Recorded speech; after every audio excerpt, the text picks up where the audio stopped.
కృష్ణా జిల్లా గుడివాడలో టీడీపీ నేతలు దౌర్జన్యానికి దిగారు. కృష్ణా జిల్లా వైఎస్ఆర్సీపీ మైనారిటీ సెల్ అధ్యక్షుడు అబ్బు ఇంటిపై దాడి చేశారు పచ్చ మూకలు. ఇంటి అద్దాలు పగలగొట్టి విధ్వంసం సృష్టించారు.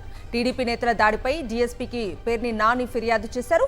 వక్ఫ్ చట్టానికి వ్యతిరేకంగా సమావేశం పెట్టడానికి వీల్లేదని అబ్బును టీడీపీ నేత గణేష్ బెదిరించాడని ఆరోపించారు. ముస్లింలు సమావేశం పెట్టినందుకు ఎస్ఐ వచ్చి కమ్యూనిటీ హాల్కు తాళం వేశారన్నారు. ముస్లింలు మీటింగ్ పెట్టుకోవడానికి టీడీపీ నేత పర్మిషన్ కావాలా అని ప్రశ్నించారు పేర్ని నాని. అనేటువంటి ఒక వ్యక్తి అబూ గారికి ఫోన్ చేసి, అరే నువ్వు ఇక్కడ మీటింగ్ పెడితే నీ అంతు చూడాల్సి వస్తుంది, నువ్వు కావాలంటే బెజవాడలోనో బందర్లోనో వెళ్ళి మీటింగ్ పెట్టుకో, మీ సాయిబుల్ మీటింగ్, అంతేగాని గుడివాడలో ఏ కార్యక్రమం చేయటానికి లేదు. ఇక్కడ నా ఆదేశం అది, మీరు చేస్తే కనుక నీ అంతు చూడాల్సి వస్తుంది అని చెప్పని బెదిరించడం.